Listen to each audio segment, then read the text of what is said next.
Boa noite. Acho que é um pouquinho alto, mas... eu sou Leandro, faço parte da diretoria do Gerardo Olinda. Hoje nós temos como palestrantes o desembargador Luiz Carlos Figueiredo. Eu vou ler aqui o currículo dele, porque eu vou lançar um desembargador Tribunal de Justiça de Pernambuco, é coordenador da Coordenadoria da Infância e Juventude e vice-presidente da Comissão Estadual Judiciária da Adoção. Também teremos hoje Tereza Figueiredo, que é psicóloga jurídica da Comissão Estadual Judiciária da Adoção e idealizadora do programa de aparelhamento e do programa Família, um direito de toda criança e adolescente, que é aquele programa que a gente conhece como Busca Ativa, né? Do site do SEJA. A gente vai iniciar. Hoje também temos aqui a presença do Dr. Rafael, que é o juiz da Infância e Juventude aqui de Olinda. Está aqui hoje conosco. Fica feliz e agradece pela presença. A gente vai começar como a gente sempre inicia. A gente vai fazer aquela apresentação. Acho que seria até interessante hoje a gente colocar a nossa situação que já adotou, que é pretendente, como é que está, certo? Isso rapidamente, né, por conta do horário, e aí a gente passa a palavra aqui para os nossos palestrantes, certo? Eu já me apresentei, eu sou Leandro, faço parte da diretoria de Olinda, sou pai, por adoção, de Micael e Queiroz, que são os gêmeos que estão aí fora,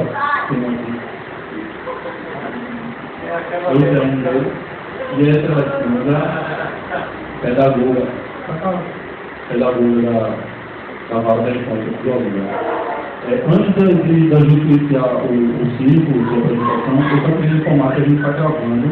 A gente começou gravando já 2 encontros, e a gente só pede que evite a passagem aqui na frente, porque a câmera está ali, tá certo?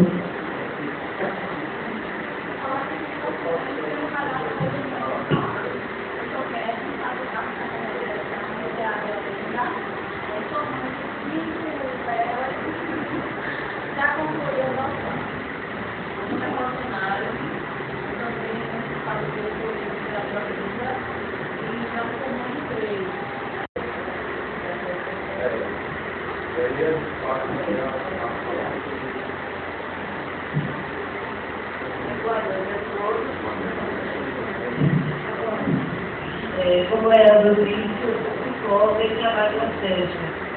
Muita gente não sabe o que é SEJA, mas acredito que muitos de vocês também não sabem o que é SEJA, até porque, muitas vezes, o próprio tribunal, às vezes, liga para alguma informação e não sabem também o que é SEJA. A SEJA é a Comissão Estadual Judiciária de Adoção. Ela foi criada há mais ou menos 20 anos atrás, para coibir as adoções internacionais ilegais. Então, toda a adoção internacional ela tem que passar pela SEJA. Ela tem que ter o certificado de conformidade, porque aquela sentença do juiz está ok, pode tirar o passaporte e sair. Todo adotante estrangeiro que faz adoção em Pernambuco, ele passa pela SEJA. Mas, além disso, a SEJA também tem, dentro das suas atribuições, divulgar o processo de adoção. E, a partir daí, nós criamos um programa que se chama Programa de Prevenção à Institucionalização Prolongada. E é esse programa? Nós recebemos mensalmente uma relação de todas as crianças acolhidas no estado de Pernambuco, com o número do processo, com idade e também a situação de familiar, se recebe visita, se não recebe. E através do sistema de monitoramento do processo do tribunal, nós procuramos saber como está a situação daquela criança. Muitas vezes o processo passar ao Ministério Público há 2, 3 meses, está com o juiz demora muito para dar a sentença ou falar sobre o processo, então nós mandamos ofício e sempre ficamos cobrando para que esses processos, as crianças que estão na instituição de acolhimento, ou ela saia para a adoção, ou ela volte para a sua família substituta, que é a prioridade da lei. Então, esse é um dos projetos da SEJA. Nós temos um outro família, que a gente faz a busca ativa. Então, esgotada a possibilidade daquela criança ser colocada numa família substituta dentro do CNA, das pesquisas feitas pela vara, nós inserimos ela numa lista que está na primeira página do tribunal. E, além dessa lista que está no tribunal, a gente tem o Facebook da SEJA, onde também nós divulgamos os programas e divulgamos as crianças que estão precisando de uma família. Então, todas aquelas crianças que estão necessitando de uma família, nós divulgamos também através do Facebook. E estamos organizando também agora um vídeo onde se mostra essas crianças maiores. Eu até vi essa semana uma coisa muito interessante que eu ajudei, dizendo na pesquisa que 80% dos pretendentes que estão no CNA, eles não aceitam adotar irmãos. E 77% das crianças que estão no CNA não são filhos únicos. Então, por isso que a gente está fazendo essa divulgação, essa busca ativa. Porque as pessoas perguntam, por que eu estou tanto tempo? Estou muito tempo também por conta do seu perfil. Vi também que tem 74% de habilitados que querem crianças de 0 a 3 anos. E só 4% do total disponível tem essa idade. Assim, eu sei que cada um de nós, a gente tem aquele desejo da maternagem, mas a gente tem o direito de adotar, tem o direito de viver, mas as crianças que estão no abrigo, elas também têm o direito de uma família e procuram ter essa família. Aí eu sempre digo, quem procura refletir sobre essa idade, esse perfil da criança que vocês querem adotar, pensando não só, porque a gente no cadastro nacional, a gente não procura uma criança para um casal. A gente procura um pai e uma mãe, ou um pai ou uma mãe, ou dois pais, duas pessoas, uma criança. Então, pesquisa. Muitas vezes as pessoas perguntam, oi, não dona Fila, eu estou chegando, isso não existe. Porque se você é o 114, por exemplo, na fila, isso não quer dizer que tenha 103 na sua frente. Porque é da ordem cronológica que as pessoas podem desejar crianças mais novas ou crianças mais velhas. Então a gente não tem como dizer que o lugar é esse, você está perto, você está longe. Por conta dessa variação que tem dentro do próprio CNA. Então, a SEJA hoje procura divulgar principalmente a questão da adoção tardia. E, além desse projeto família, a gente também faz um projeto nas escolas, adoção de cidadania nas escolas, e um apadrinhamento afetivo, que é o nosso outro programa de tentativa de inserir essa criança ou como filha, o filho, ou como um padrinho afetivo. Então, esse programa a gente lançou agora, tem até os folders que eu vou deixar aqui para você divulgar, né? Ele tem 3 modalidades de padrinho. O padrinho afetivo, aquele que seja criança ou adolescente, leva para casa final de semana, ou então ele visita no abrigo, ele passa as férias.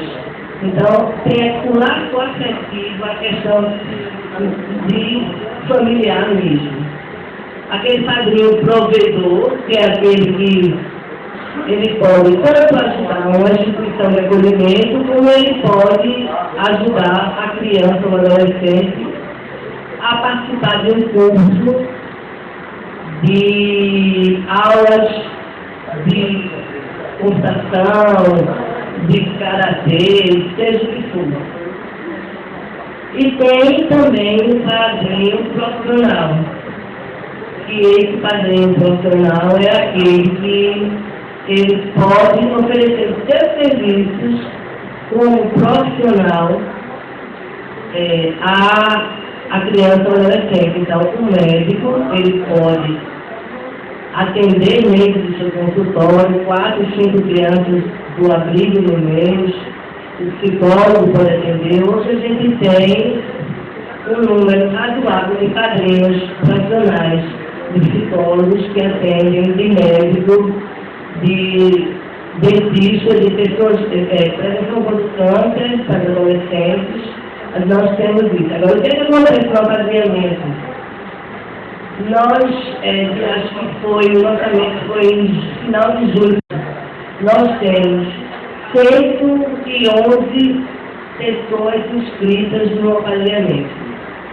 Nós temos hoje só 19 crianças e adolescentes beneficiados dentro do programa. Quando a gente tem um número maior, 68, mas precisando de um padrinho ou madrinha. Por quê? As pessoas, quando se inscrevem, elas geralmente pensam, eu acho que mais assim, em relação a ela, a pessoa, e não no próprio apadrinhamento. Então, geralmente vai pedir para apadrinhar uma criança de 5 a 8 anos. Ou uma criança, uma menina até 10 anos, porque já tem uma filha de 9, aquela apadrinhamento pode fazer companhia aquela filha. Então, muita gente vem com essa ideia de que pode apadrinhar crianças menores, que realmente não têm condições. As crianças menores estão em adoção.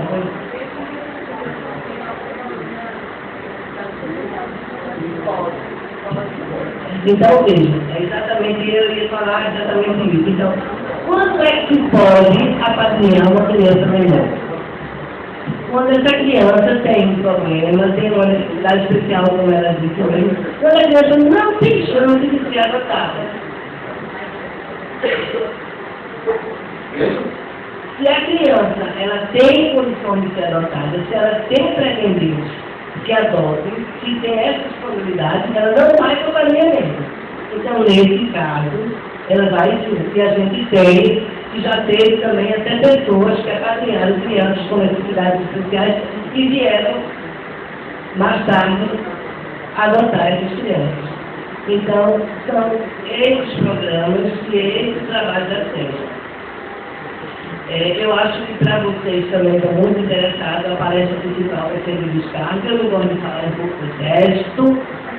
Estou assim, até orgulhosa de mim, porque eu estou falando sem carinho. Mas eu acho que o Luiz Carlos tem muito mais do que a dizer, cadastro, que participou da elaboração, participa das mudanças. E eu estou à disposição para vocês, as dúvidas que vocês tiverem. E eu vou dar a Leandro o folder do apadrinhamento, onde tem o nosso telefone. Qualquer dúvida em relação ao processo atuativo de vocês, nós estamos dispostos a atendê-los.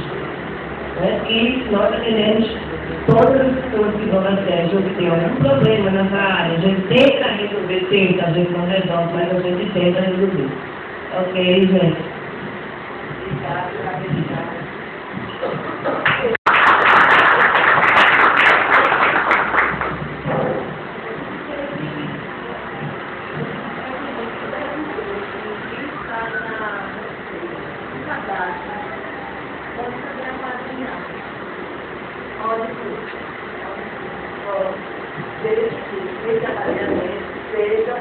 Para adolescentes, crianças acima da idade. E as pessoas ela tem condições de adotar, ela não faz. Boa noite. Boa noite. Eu não estou fazendo alguma pergunta estimativa. O pessoal do ano da área, que é o Grupo Nacional de Adoção, a parte do pedido, porque Suzana, que ela diz, ela divulgou no andar que iria ver esse evento. E começaram a pedir que fosse gravado, que queria cópia. Eu estou vendo que estão gravados, eu não dou cópia. Eu não sei de quem é que é o programamento. Mas dá um jeito de mandar a cópia, que é para mandar para a Suzana e compartilhar essa primeira informação. A segunda é uma indagação pela posição da câmera. Posso ficar em pé ou vai atrapalhar essa pessoa? Então, feito sentar. Não, está esclarecido. Então, queria estar aqui porque fui muitos anos aqui no Olinda. Tão velho, tão durados, o nome era Menores Abandonados de Infratores. O nome da vara. Em 1986 a 89. Muitos de vocês também nasciam. Mas eu já estava na área, trabalhando com isso. Então, vamos da forma mais objetiva, tratar a respeito do cadastro nacional da água. Como foi o tema proposto. Por que danado ter um cadastro nacional de água? Estão escrevendo no cadastro, era mais fácil pegar, a mãe entregar, e estava resolvido. E ficava nessa angústia, tanta filha de espera. A necessidade de cadastro, durante um bom tempo, ela não estava prevista no Brasil. O Brasil teve um primeiro Código de Menores em 1907, um segundo em 1980, e depois o Estatuto que veio em 1990. Até a existência do Estatuto, até 1990, não era obrigatório cadastro. Né? Poucas comarcas tinham cadastro. Olinda foi a segunda cidade do Brasil que teve cadastro. E a razão desse proceder é para evitar a burla, a fraude, a malandragem, que não é só de brasileiros que falam o jeitinho brasileiro, não. Tem muita gente esperta, muito mais esperta do que os brasileiros. E os estrangeiros, por exemplo, vinham adotar aqui e investir no sistema de verificatório simples. Bastava que os pais não tivessem condições econômicas sustentáveis para assegurar que perdesse o direito de pai ou mãe. Evidentemente, quem não tem condições de dar comida, alimento, usuário, são filhos pobres. E os estrangeiros adotavam exatamente as crianças nessas condições. Com a concordância, a mera concordância da mãe e da criança. Ninguém sabe como se operava essa mágica. A mãe falou no holandês, o alemão, o francês, o inglês, e a mãe chegava e dizia que só queria dar o filho que não tinha condições, mas só queria dar aquela senhora ali. Ninguém sabe como. Uma pessoa que não falava português, às vezes nem a mãe falava português direito, né? Conseguiram se comunicar e dizer sim, e ao contrário dizer sim, e só para aquela pessoa. É evidente que uma malandragem muito grande do país. É evidente que as crianças pequenas de PDG saíam das borbotões do Brasil. Então, a existência do cadastro deve ser uma forma de mais republicana que todos concorrer com um pé de igualdade. Mas aí surgiu o segundo problema. O candidato inscrito em Olinda, por exemplo, ele não concorria em si a esse descanso. E às vezes a coisa era mais grave. Imagina um candidato que teve uma sentença indeferindo sua candidatura em Olinda, porque ele era um pedófilo, e ele vai se inscrever em Jaboatão, e ninguém sabe disso. E ele consegue adotar. Porque não havia como comunicar, nem com comarcas vizinhas, nem no próprio Estado, quanto mais no país inteiro.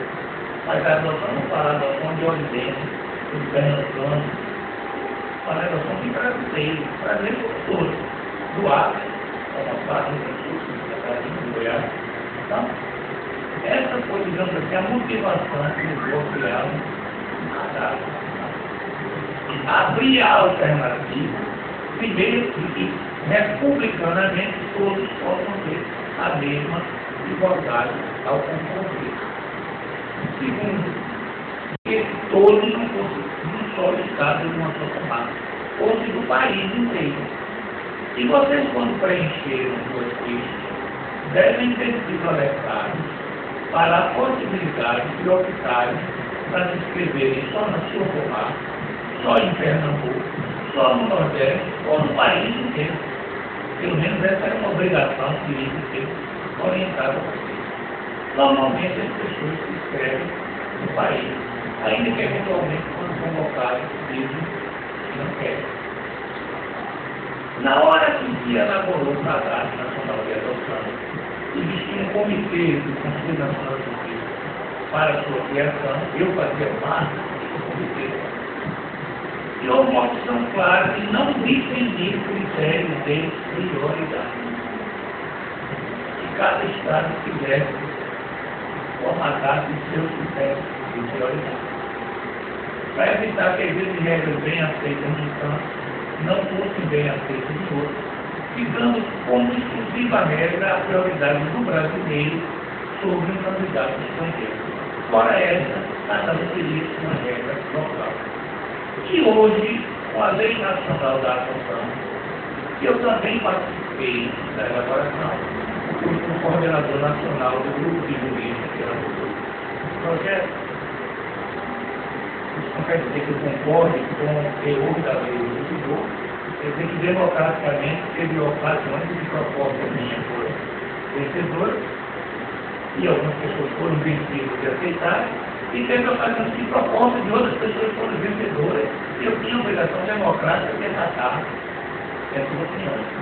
E dentre elas se insere a ideia de que a prioridade se dá pela ordem de inscrição. Pela ordem de inscrição. E um parágrafo desse artigo diz que, se for manifesto o interesse da criança, a bem da criança, a favor dos interesses da criança, essa ordem cronológica pode ser alterada. Penso eu que isso fica exatamente um verso. O artigo dizia assim: primeiro, o interesse da criança. E, segundo, se tudo for igual, que vale está escrita na frente, seja mais antigo. E foi exatamente isso que aqui em Pernambuco foi feito. Vigora um provimento do Conselho da Magistratura, onde estabelece algumas prioridades de cumprimento obrigatório pelas varas, como esta, de que o candidato da comarca tem preferência sobre o candidato de outra comarca.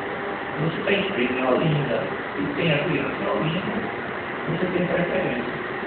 E se você é do Recife, você só será chamado se tiver um candidato de Olinda naquela comarca. Além da óbvia preferência do brasileiro sobre o estrangeiro. Mas além disso, é estabelecido outras prioridades. Dentre elas, eu vou enumerar algumas.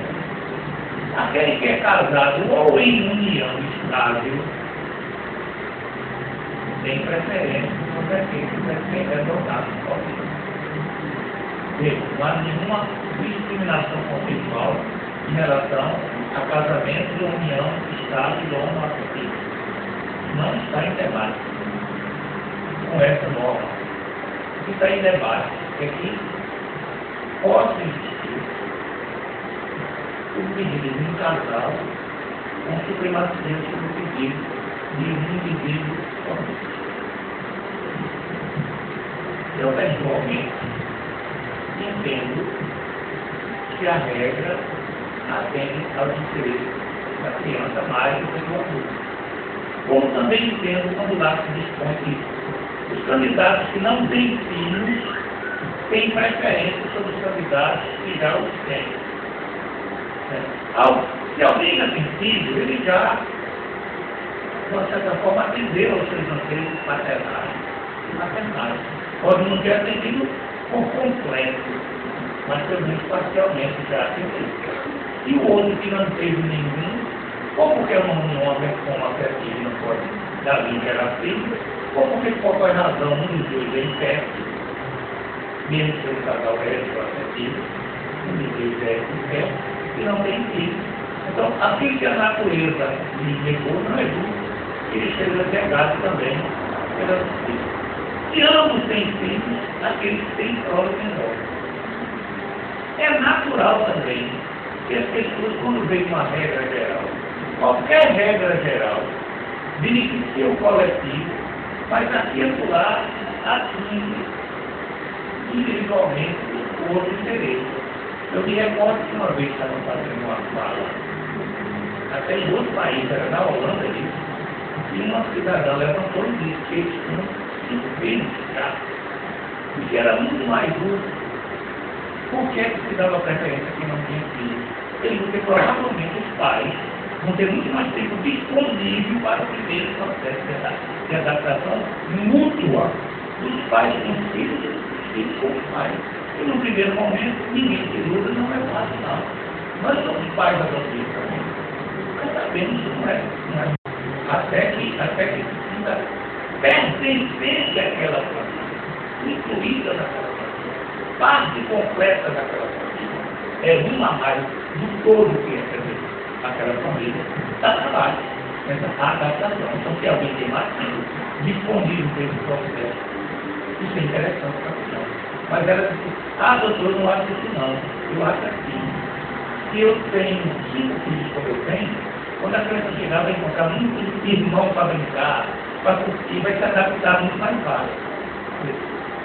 É um instrumento de defesa, porque no caso dela, atendia ao interesse específico que ela tinha. Né? Não é que seja desarrazoado de entender que uma família grande, as crianças começam a se entrosar e se. Mas nós não estamos tratando de um processo de fraternagem, nós estamos tratando de um processo de adoção, é filiação, é alguém ser pai, ser mãe de uma criança, ou uma adolescente. Portanto, atende mais a esse interesse da criança. Tereza já colocou uma coisa que eu vou seguir, é exatamente por isso. Você não pode jamais falar, está perto da minha vez, está chegando, não está? Você não vai poder ver isso. Por quê? Alguns candidatos que estão cronologicamente na sua frente podem ter seguido um perfil de criança, ter sido muito mais exigente do que vocês foram, portanto eles não serão chamados. Há uma outra coisa que às vezes vai dizer, não importa. Nós, vez passada no diário, nós vimos isso. Se você vai lá e se inscreve, é uma criança até 4 anos. Se tiver uma criança com 4 anos e um dia, você não vai chamar. O sistema é fechado. Quando bota para programar, ele só busca até 4 anos. O que é que difere alguém ter 4 anos ou 4 anos e meio? Nada. Mas você não pode ficar eternamente abrindo. O que é que pode acontecer se você simplesmente chamar alguém fora da fase? Se não tem nenhum candidato que tem alguém que queria, vai lá, opera seu cadastramento, requer para passar para a fase de lei, qualquer coisa que vai. Mas se tem um candidato, o candidato que estava dentro da regra vai dizer, você burlou o seu direito. Você não pediu isso e entregaram. Isso aqui é uma fraude. Esse é o primeiro risco. O segundo risco é, se der certo com aquele que pediu um perfil diferente, ele diz assim, ele se acha o rei da cocada feira, a bala que matou Kennedy, ele escolheu, conseguiu, deu tudo certo, sou vitorioso. Quando dá errado, como foi de Alessandra, foi de Priscila, foi de Tereza, que chegaram para mim, eu disse que só queria ganhar 4 anos, e elas me botaram uma criança de 4 anos e 3 meses. Você vai ter você vai levar a fama, só vai ser homem, só quer ser muleta. Então, o grande momento dessa discussão se dá em uma conversa que muitos de vocês sabem e outros tantos não. Uma criança dentro da instituição de acolhimento diz falta uma coisa, personalização do amor. Essa identidade com outra pessoa, na chamada de meio apego. Por melhor que seja a instituição de acolhimento, mas trate bem, boa alimentação, boa escola, boa leitura. ele é obrigado a generalizar o tratamento de todos. Todas as crianças que estão ali não têm o tratamento personalizado. Daí porque é muito comum se ver uma criança com 1 ano de idade, a vida inteira de acolhimento, ela equivale mais ou menos a uma criança com 6, 7 meses dentro da sua família natural. E você depois de indagar, então o meu filho já vai entrar no prejuízo? Vai. A diferença é que ele vai tirar esse prejuízo rapidinho. Com 6 meses, com 1 ano, ele já empatou o jogo. Se duvidar, quando chegar 2 ou 3 anos, ele já ultrapassou a barreira. Já está banhando, já está na frente. Já tem filho biológico. Isso não é um caso nem 2, nem 3. Isso é extremamente frequente. Essa, entre aspas, tirada de atrás. Então, querem escrever, e vamos dar o exemplo da corda do violino. Se o cara for tocar um violino e apertar a corda, e apertar, ela vai romper. Então não adianta você esticar. Eu acho que foi isso para me dar uma cada 3 a 8. Quem dá 3 a 8 pode até esticar um pouquinho mais. Mas se você imaginar que passar 20 desse 8, passar 10, não está dentro das aptidões dele. Ele vai fazer só como quem está numa disputa de uma brincadeira. Para não perder a viagem, ele amplia. Então, é bom que se veja isso, porque em contrapartida, se você deixa essa corda frouxa também do seu violino, ela vai tocar com um som horroroso, ninguém vai suportar. Então, achar o equilíbrio, né, é uma decisão importante do casal. É uma importância também da experiência na orientação, desse momento em que ou faz decisão, ou eventualmente procura a justiça para ampliar o leque de possibilidades. Então, ele só quer uma menina, agora tem um menino. Né? Infelizmente, eu já ouvi tanto, muito anteriormente, eu já ouvi tantas pessoas que se inscrevem só para menina. Aí depois faz 1 ano, 2 anos esperando ver aparece. Aí eu adotei. Aí está com um menino. Mas se fosse um menino, eu queria. Aí, aqui ainda vive no país que é muito preconceituoso. Se inscreve só quer o branco. Embora que a gente está procurando branco aqui na nossa cidade, não há. Não há. O branco todo.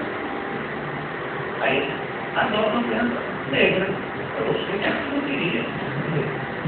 Essa ansiedade é natural, mas ela precisa ser contida. Basta se imaginar que uma gestação normal são 9 meses.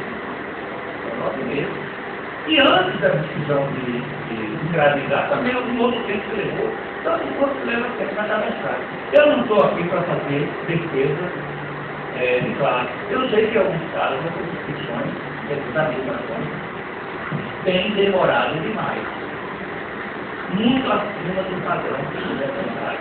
Vocês às vezes se submetem a coisas e não nem sabem por que alguns vai treinar, vai fazer curso.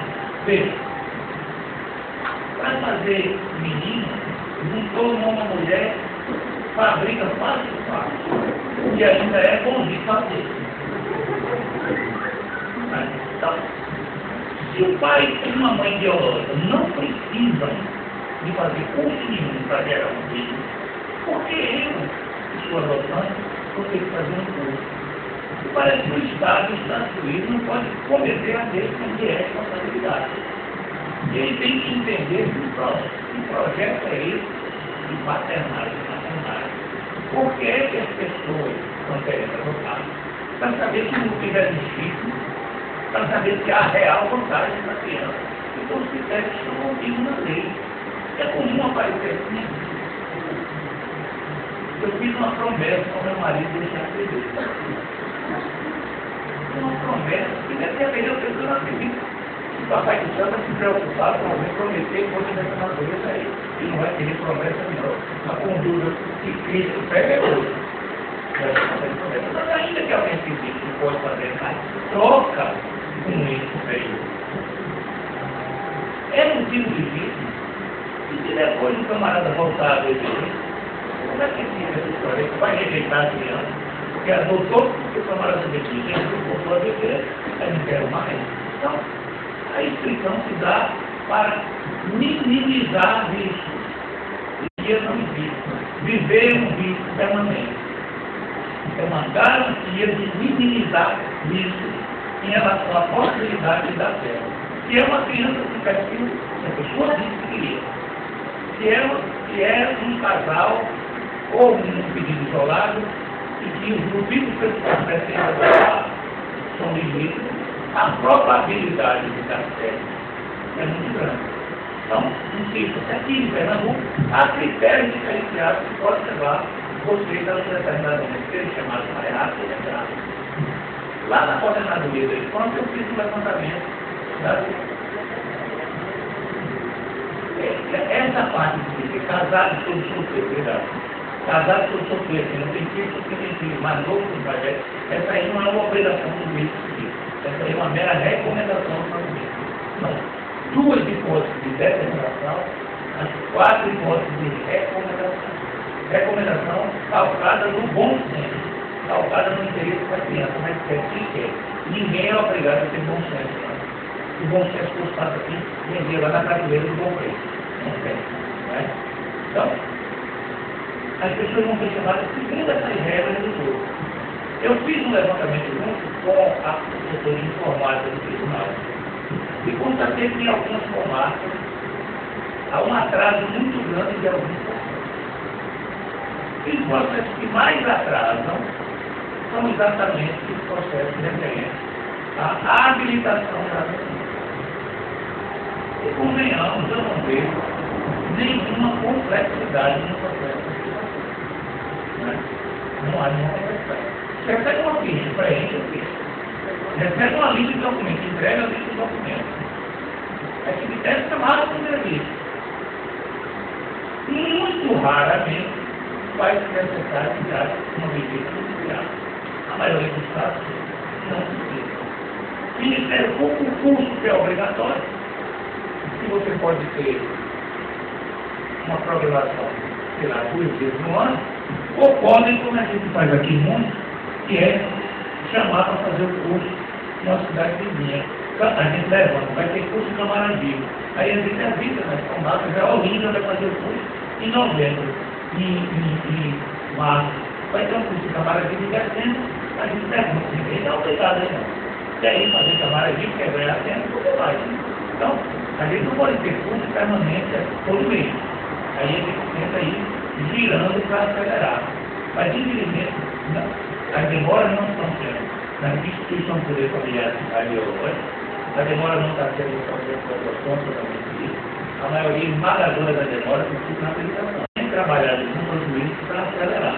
Porque algumas cidades, alguns institutos são melhor apetrechadas do que é hoje, é onde mais se demora. Então, a regra geral é essa, a necessidade é essa. A adoção não é uma coisa que se inventou agora. A adoção, o primeiro registro de adoção, são de 2.200 anos de Cristo, de lei própria, obrigando qual é a regra da adoção. É o instituto jurídico mais antigo da história da humanidade.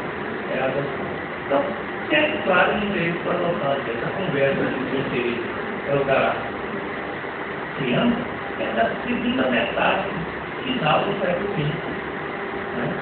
Então, é essa mudança que se traz, é essa necessidade que tem. Claro que nós entendemos perfeitamente a relação que a senhora gera essa ansiedade em vocês. Né? Porque eu também fui para cima. Eu também fiquei ansioso. Eu também não fui adotar uma filha que tinha 4 anos de idade.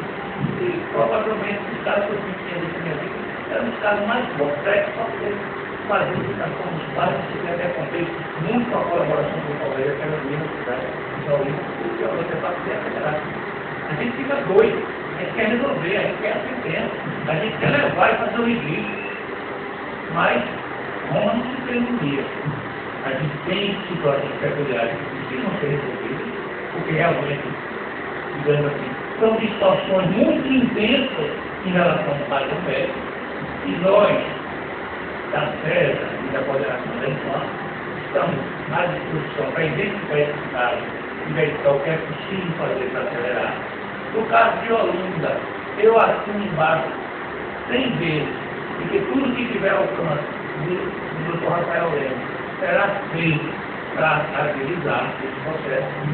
Só que assim, em Olinda não é tão fácil assim, porque diferentemente do IC, quando as vagas estão separadas, quem está cadastrado no IC, a segunda vara da infância faz só a adoção e perda de poder familiar. Aqui, o Jaboatão, o Engenharia de Jaboatão, é várias infâncias, mas de matéria de infância é clínica geral. É guarda, é tutela, é adoção, é distribuição de poder familiar, é ato infracional, é execução de medidas socioeducativas. Né? E o juiz é muito bom. É um dos dois que trabalhou aí nesse feriado de da segunda-feira, tem que ter esse só que ele tem que trabalhar.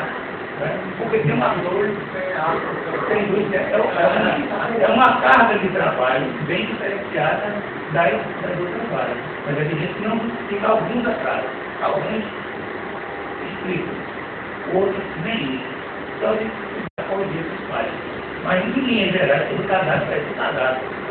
Porque eles estão cadastrados e obrigados no país inteiro, podem ser chamados a qualquer momento para adoção, desde que dentro do perfil que eles mesmos pediram. Se eu falar muito aqui, vai dar fome. É melhor eu deixar vocês, se quiserem fazer perguntas, e aí a gente vai respondendo, ou eu, e é evidente que por aqui de Olinda eu convoco o colega Rafael, que já está no viagem para poder ajudar. E a lição, fica a critério, qualquer pergunta que tem, vou devolver aqui a Rafael.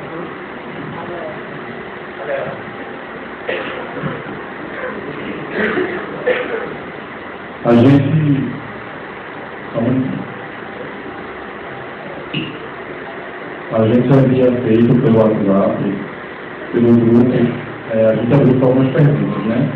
Algumas pessoas fizeram, e aí eu vou fazer logo aqui as perguntas que foram enviadas para a gente antes, e depois enviadas.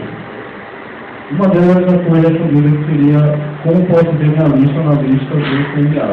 Mas isso aí a gente já falou, eu estou voltado aqui, que não se tem como ver essa posição, né? Ou se tem como ver, mas não faz. E quando é ver, você vai dar 150 vai dar nada. Enrolado.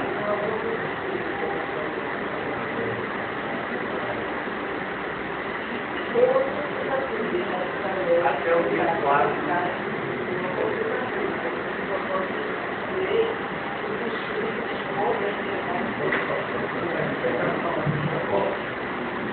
Eu não sei bem se é a boa intenção disso, ou se é um desvio da atenção da população em geral, porque é uma causa que dá bom ibope, televisão, dá uma boa mídia, né? Essa adoção. A lei da adoção é mentira, não dá. Tem consulta pública para isso.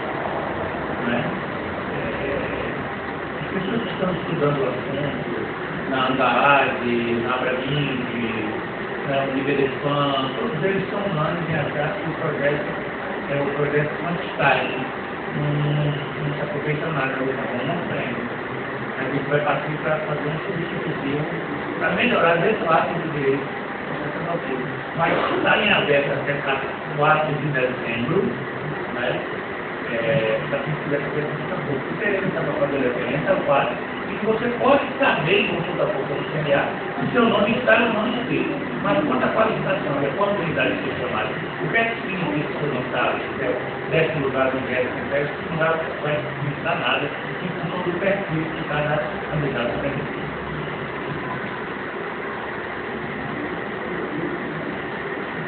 Feita porque as crianças, depois que chegam nas casas de acolhimento, demoram a entrar no cadastro.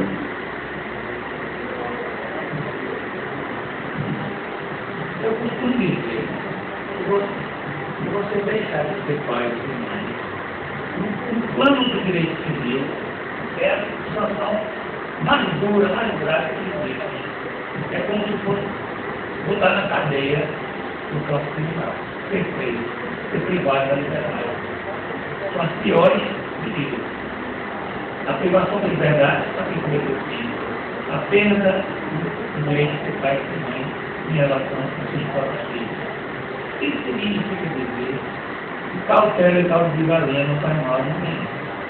Significa dizer que às vezes se recebe denúncias de irregularidades e que quando se apura, não existe. A lei brasileira só permite que um pai e uma mãe tenham poder familiar em caso de abandono, castigo imoderado, ambiente contrário à moral e os bons costumes, ou descumprimento injustificado dos deveres do poder familiar. Atenção aos ministérios que já adotaram aqui. Os pais adotivos se submetem a essa mesma regra. O pai adotivo pode perder o poder também, se faltarem de qualquer desses poderes. Então, se alguém diz que abandonou, nem sempre abandonou.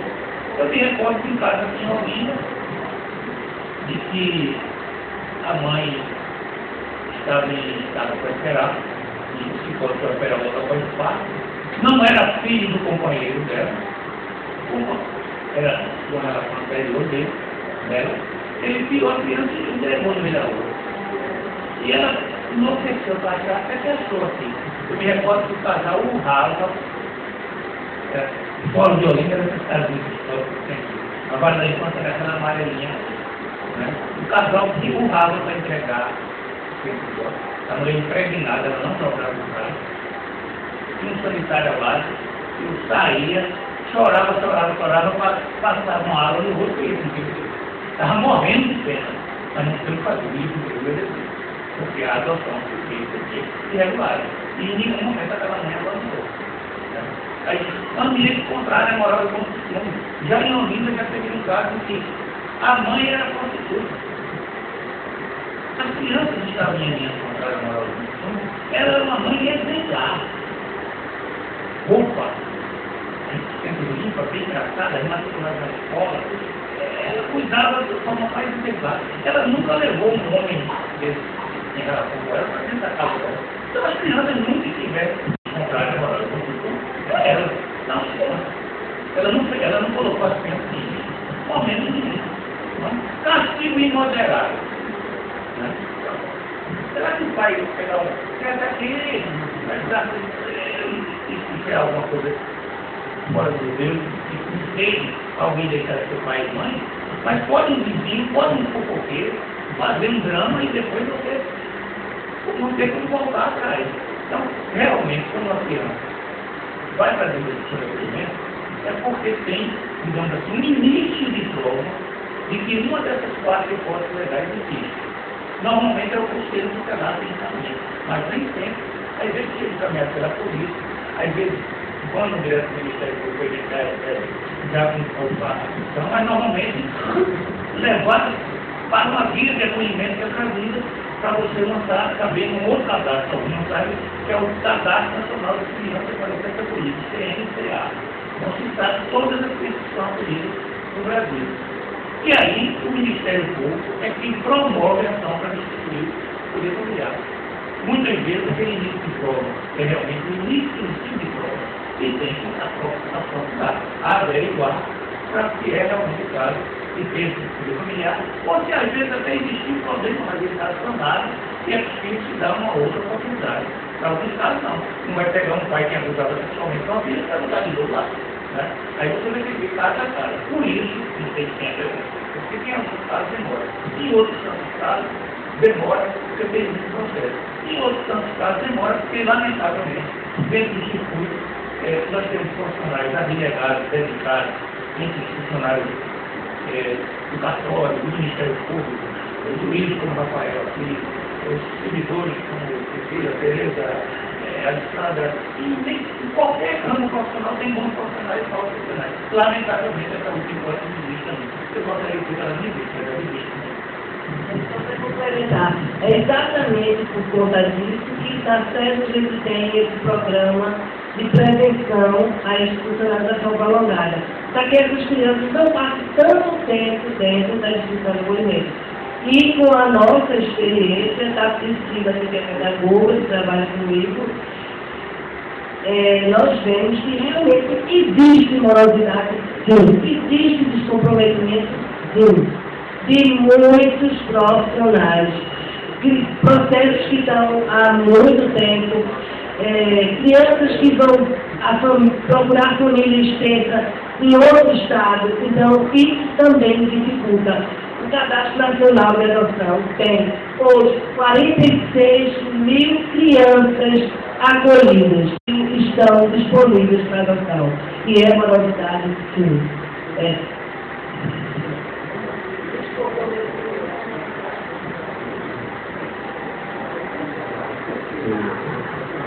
Uma outra pergunta que foi feita é em relação ao pretendente, como está no CNA. Depois que se entra no CNA, existe alguma renovação periódica do cadastro ou a pessoa fica eternamente sem precisar ser reavaliada, vamos dizer assim? Será que aqui está fora no mesmo que está dentro não sai, né? Primeiro, só que ainda completar o que eu falei, de família, né? Também a gente está precisando, com uma grande conquista da lei, incluir não só a família natural, mas prever legalmente a figura da família extensa. Avós, filhos, podia até, segundo alguns psicólogos que eles falam, ser mais extenso esse conceito de família extensa. Porque às vezes é um padrinho, é uma madrinha, é um vizinho que cuida, quem leva para a escola, não tem aquele, tem uma relação de afeto e não tem um parente igual a magistrado. Mas alguns magistrados e alguns outros, lamentavelmente, têm interpretado esse conceito de família inteira, com um conceito sanguíneo. É tio e mora no Amazonas, nunca viu um sobrinho. A briga que a criança estava tendo uma briga 2 anos, 3, afeto, afinidade, nunca houve. Sim, primeiro o ideal seria que a lei dissesse expressamente isso que eu só quero dizer. Que ninguém é obrigado a fazer, ou deixar fazer alguma coisa, senão depois somente a alegria modifica o estilo de lei. O ideal é que isso tivesse expresso. Mas essa é a melhor interpretação da lei. Não é puramente parentesco de sangue. Não estamos tratando de criar um banco de sangue. Estamos tratando de criar relação de integração. Infelizmente, esse é um problema ainda grave. Eu falei tanto que isso da pergunta agora. Quem está fora do respeito às vezes, bom, a única previsão é sem ser reavaliado. Porque a única forma de, normalmente, a pessoa completar 5 anos. Mas é preciso reavaliar. Nos casos quando a pessoa muda o perfil muito grande, quando há uma alteração temporal muito grande, quando há uma alteração de pretensão de criança muito grande, é necessário ser reavaliado. Porque nada é duradouro, alguém é casado hoje, amanhã pode ser separado. Nós estamos vivos hoje, essa peça aí pode cair e não ficar ninguém, aí não sabe o futuro. Eu me amasso aqui na hora. É possível a pessoa permanecer, porque após 5 anos a avaliação é obrigatória. Menos do que isso, só se houver alguma alteração da própria circunstância. Deixou de ser casado, ou participante de precedente, ou a prevenção de crianças ou adolescentes desejados modificou de forma muito intensa de saber o porquê dessas coisas. Pelo ambiente familiar, vai alterar o fato do tempo. Alguns alteram para melhor e outros para pior.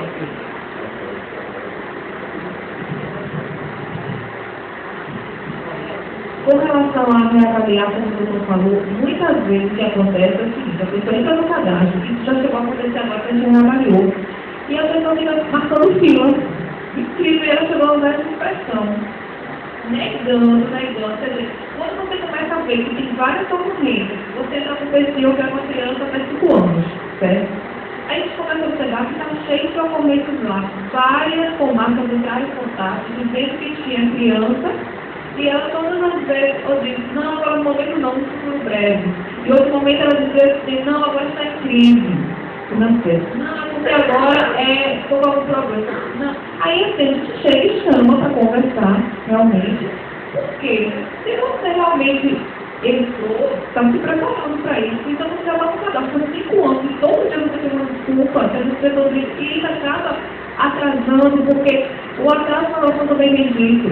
estão lá no cadastro, tem gente que está e não quer mais adotar, mas não vai lá, não informa, aí fica lá ocupando. Às vezes a gente, para chegar no casal, teve que ligar para 20, 30 pessoas, e isso daí é dias, porque você não consegue no primeiro dia, você tenta no segundo dia, você passa até você dar o livro, você vai ter que esgotar a tentativa de falar com aquele casal, ou aquele presidente, passa para o outro. Espera que eu vou fazer a visita. Aí você vai tudo isso também, a falta de consciência também do prestamento, sabe? Isso eu vou aproveitar que vocês estão aqui. Sejam muito conscientes do que vocês querem. Criança não é brinquedo, não é objeto que dá trabalho. Então você chegar e colocar, eu quero um perfil assim. Aí quando mas assim não, você quer um filho ou você quer um objeto idealizado que eu vou pegar lá no supermercado? Então o cadastro, né, demora na adoção, veio esse cadastro, a criança vai, já aconteceu com essa criança aí, e passar 3, 4 meses para a gente conseguir chegar no final. Porque todos sentiam, sempre ficavam, e às vezes chegava nem a conhecer criança, e estava lá no cadastro, mas estava marcando fila, acho que esperando um dia. Tem gente que coloca sexo diferente, quando você, não, mas eu quero uma menina, mas você tinha dito que queria, é diferente. Eu costumo isso, eu quero justificar, eu tenho que mandar para o juiz, para poder fazer o trabalho que tudo isso é tempo. O que a gente menos quer é perder tempo com coisas desnecessárias.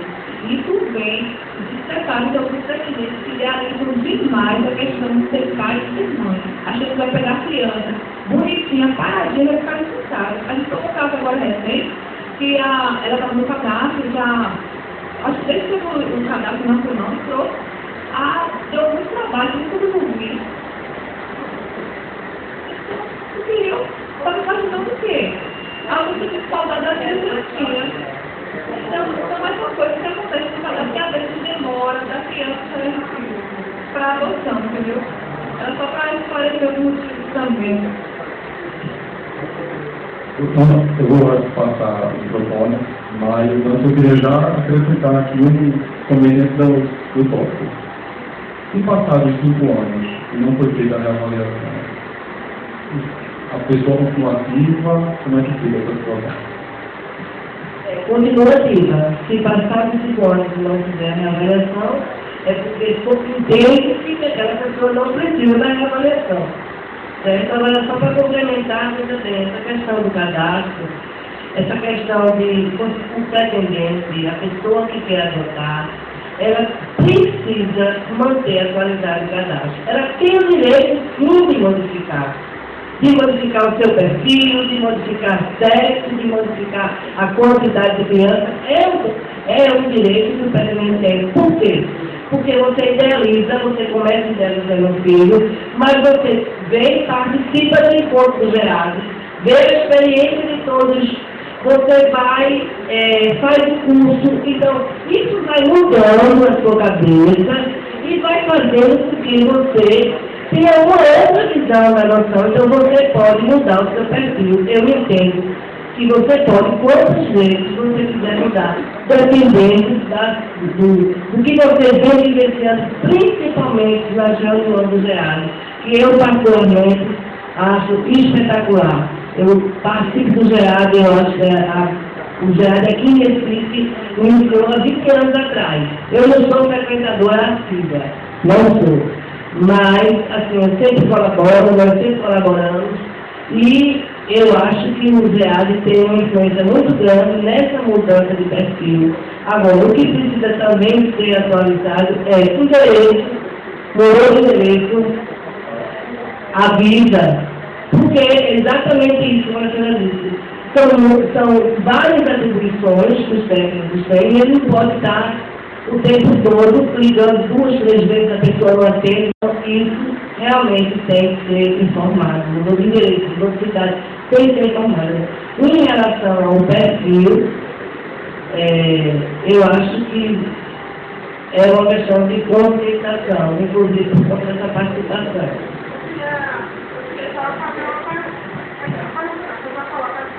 A gente está lá há 3 anos de elaboração do processo. E a gente tem uma entrada em julho na operação da idade da criança. Então a gente esperou julho, agosto, setembro, a gente chegaram no Instagram em outubro e nos chamaram para fazer uma nova entrevista. Fizeram as mesmas perguntas que tinham feito há tempo atrás. Perguntaram por que a gente estava alterando a idade da criança. Perguntaram se a gente sabia que a gente estava sozinho. E disseram assim, olha, quando for entregar um documento para a gente tem que fazer um novo curso, e vão na nossa casa de novo em fevereiro. Ela perguntei para a pessoa, eu disse, mas por que vão em fevereiro? Ela disse, eu vou ter que ir na sua casa de novo. Não mudou nada, né? Meu e assim, a gente fica meio perdido, a gente tentou andar argumentar, porque todo tempo, e eu tinha que informar que foi pior que assim. A gente quando eu entrava, o juiz defendiu a alteração da idade da criança para 4 anos. E as psicólogas acharam que era diferença muito grande. Eu já tinha pedido outros 3 meses e aumentou para 4 anos. E aí o juiz tinha autorizado e elas foram entregadas por isso que eu não por que na nossa casa não? A gente ficou, e por que esse tempo todo? Né? De julho até fevereiro. Vamos por partes. Primeiro, eu gostaria de lembrar que essa questão da fidelidade das informações é fundamental para que o sistema funcione. Eu uma vez escrevi um livro aí fazendo uma pesquisa em várias regiões qual era o preceito que era a formação das guerras. E o preceito que encontrei como uma toda a religião que não faça aos outros aquilo que não quer que faça aqui. Você encontra isso em cristianismo, em budismo, em santoísmo, em vários preceitos religiosos sempre levam esse conceito. Então, se você sabe que pode ser prejudicado com alguém que não tem o seu mantenha o seu atualizado, não faça por outro aquilo que não quer que o outro faça por você. Se você mudar de interesse, se você mudar o seu percurso, tudo que você quer, faça realmente o que quer, não bote diferente. Uma menina, por exemplo, em contrapartida da missão, eu quero em contrapartida eu quero fazer um exercício aqui. De um lado eu vi uma determinada tomada do interior do Nordeste, o juiz abriu o seriado. Era uma criança novinha, ela sofreu muito bem, com 10 meses, são meses, e ele abriu o seriado no país inteiro, tinha 204 candidatos que ele ele mandou carta para ele para todos os clientes. Cada pessoa que recebeu essa carta, pensou, o juiz está me chamando de uma vez. Você imagina o rolo que deu. Porque ninguém se conformava. É uma ideia. Quando você leva uma interpretação que é absurda, o cara nem se comprar. É evidente que é uma ideia absurda. Mas aconteceu. A melhor forma de interpretar é que isso não ocorra. Eu não sei. É usar o conhecimento da corregedoria, do conselho da magistratura. Provavelmente você vai estar tudo. Porque você já tira o estrangeiro, já tira o que não existe em Pernambuco, que não é Pernambuco, na primeira parte. Já diminui. E totalmente você pode fazer seleção, só Pernambuco. Você faz a primeira seleção, você só quer de alguém. Bom, aí ele vai te dar isso fora da vida.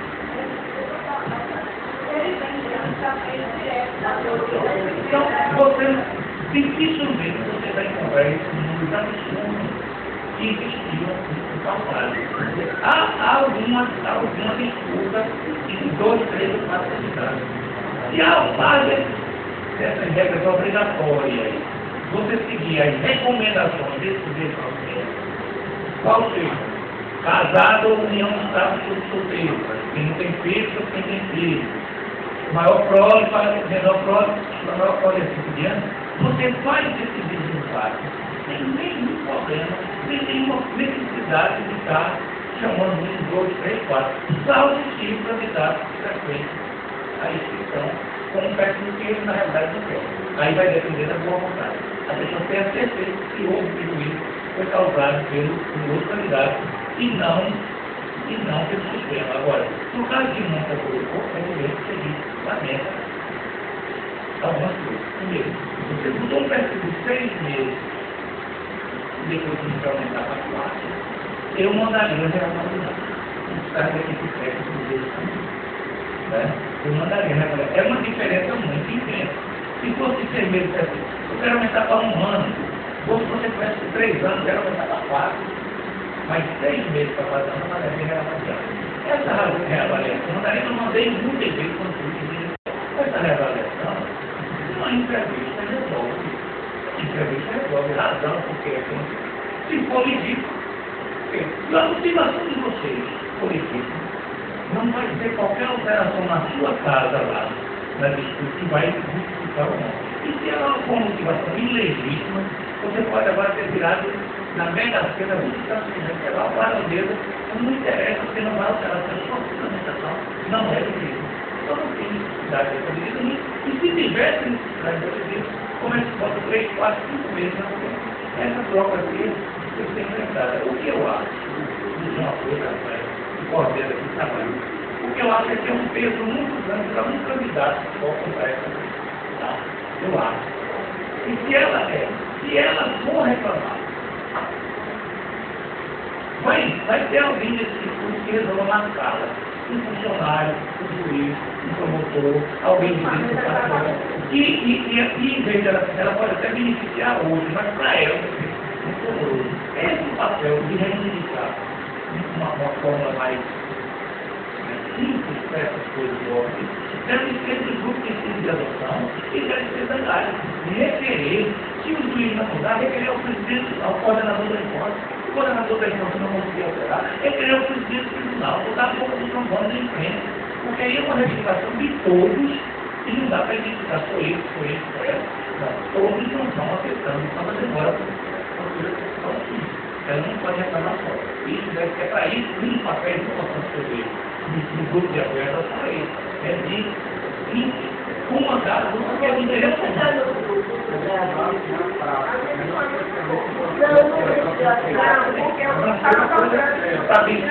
É para dar um cala a boca, não está certo. É para comunicar.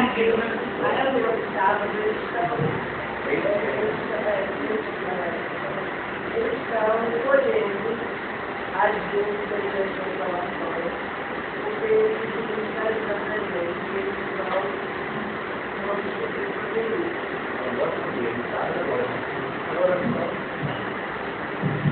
Especificamente no que diz respeito à vara da infância e Olinda, eles sabem disso, eu sempre falei, né? Existe a abertura de vir a vara a qualquer momento, se todo mundo sabe disso, reclamar do seu processo, ou dizer que está parado por algum motivo, né? Sabe? Você pode vir sempre a qualquer momento e reclamar. Ninguém, isso aí não vai existir, porque eu sou juiz há 10 anos e antes de ser juiz eu era advogado, fui procurador federal, então não vai existir, obviamente, jamais esse o contrário. Se vier apontar alguma falha, é lógico que a falha tem que ter o espírito de corrigir as falhas. Né? Agora, lógico, o que o Maduro está dizendo é, sem conhecer a pessoa e querendo contratar o grupo, mas sem identificar o processo, e for uma coisa corriqueira, que se repete em todos os processos, né? Aí pode o grupo chegar a alterar um determinado procedimento. Se essa vara tem certo modo de proceder, então o GA, tomando conhecimento disso, ele pode chegar e dizer, doutor, por que não proceder de outro modo? Qual a necessidade disso aqui, ou assim, assado, e conversar com o juiz. Já na vara de Olinda, não. Pode chegar individualmente, isso aí não vai acontecer jamais, né? E qualquer falha pontual, eles sabem disso, né? Pode ser reclamado. Nunca... eu já fui, antes de ser juiz, eu ocupava, era procurador federal, eu ocupei vários cargos de chefia na Procuradoria do INSS. O INSS ele sabe que há diversos problemas que existem na estrutura do INSS. Né? Então a gente sempre foi aberto, obviamente, a ouvir todo tipo de reclamação. Isso faz parte do trabalho para poder aperfeiçoar os procedimentos. E quem mais tem interesse em ver o processo acabado somos nós. Né? Quem menos quer, primeiro, para ter uma boa produtividade. E segundo, para aparecer bem as varas de infância e tudo, para a corregedoria, para a coordenadoria, para tudo. Então ninguém tem interesse, até eu estava falando com o pessoal da vara, de tocar a bola para o lado. Né? Quer dizer, fazer aquilo que não chega ao que importa. Vocês têm um perfil, que é o perfil sonhado por todo mundo na vara, né? Que são pessoas especiais, pessoas que querem adotar. Né? Existe o outro lado da moeda, que são aquelas pessoas que abandonam os filhos, maltratam, esse é o outro lado, o lado bom da coisa de trabalhar na vara da infância e juventude. São as pessoas que querem, hoje mesmo, você quer identificar as pessoas, é uma coisa muito boa que aconteceu. Um de vocês foi a vara lá para alterar o perfil. Né? E a gente corre, né, para que isso aconteça o mais rápido possível. Quem mais tem interesse em que as crianças tenham para onde ir, somos nós, não tem uma família e tudo. Eu não tenho procuração para defender, não, mas vocês que estão inscritos no Jaboatão, vocês podem procurar a doutora Cristiane Caribeck, ela também recebe muito bem.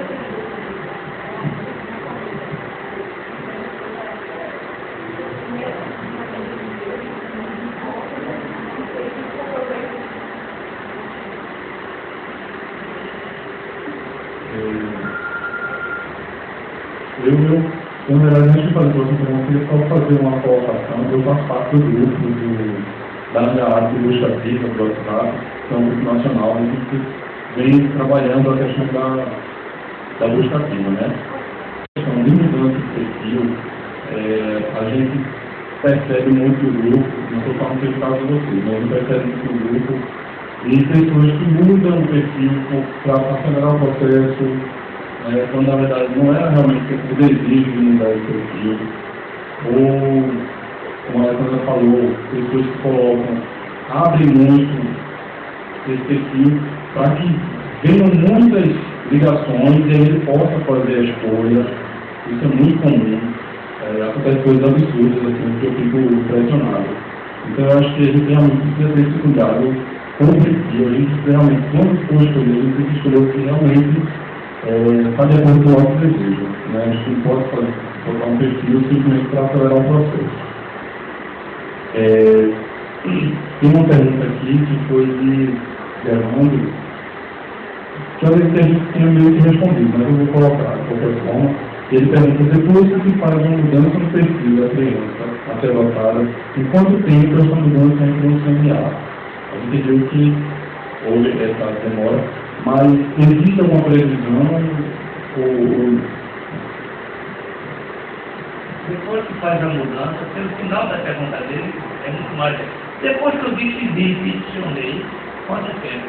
Não era para demorar, não tem imprevisível. Porque veja, é uma coisa tão simples que você vai, se for uma mudança simples, pode ser feita direta, se for uma mudança de largo tempo, como foi o caso dela, marca de entrevista e pronto.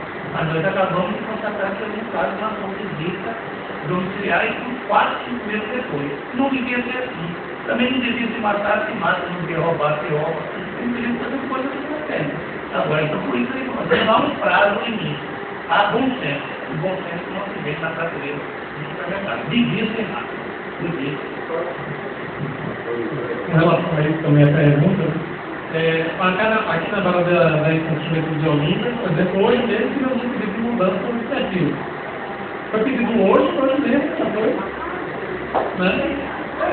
Se não houver complexidade, se não houver necessidade de estudo, se não houver nada disso, é no mesmo dia. Pode acontecer eventualmente a secretaria, como a secretaria tem 3 mil, essa que é a diferença, como ele falou, a gente faz tudo. Né? E mais de 95% dos processos que tramitam na vara da infância de Olinda são por ato infracional. É tráfico de drogas, é roubo, né? E a gente faz esse processo de ato infracional o mais rápido possível também. Porque quando a gente se encontra internado para os elementos, eu tenho 45 dias para terminar o processo dele. E a gente tem aqui em Olinda, a gente faz o seguinte: se ele for apreendido ontem à noite, ou foi apreendido hoje de manhã, ele já imediatamente, o processo dele começa, ele já vai imediatamente para mim. E já é ouvido no dia seguinte, no máximo, então no mesmo dia. Que a gente quer tornar o processo dele mais rápido ainda. Então tudo isso termina, de certo modo, interferindo nos outros processos. Porque a gente acelera muito. Então eu faço fazer todo dia, de segunda a sexta. Tenho a minha pauta já, com várias audiências. Pode fazer audiência do dia, todo dia de manhã, eu vou para o promotor, eu digo, e aí? Novos adolescentes, que é o que aconteceu ontem à noite, ou aconteceu hoje de manhã. Então, tudo isso é parte. Na secretaria, a gente só tem 4 pessoas para todos esses processos. Por isso que eu quero, eu não tenho dimensão em reclamar. Né? Eu sempre fui bem aberto no interior, aqui também no mesmo valor. Reclamem, que vocês trazem para mim e a gente pode, porque isso não é má fé, um adesivo do servidor, não é nada. O quadro é muito reduzido. Mas eles sabem que é uma bobagem, está parada na secretaria, vamos ver o que é que está vendo aí. Né? Isso é uma besteira, um despacho, não. Então hoje mesmo aconteceu isso, a pessoa chegou, mudou de perfil, hoje mesmo houve mudança de perfil. Durou o quê? 1 hora no máximo.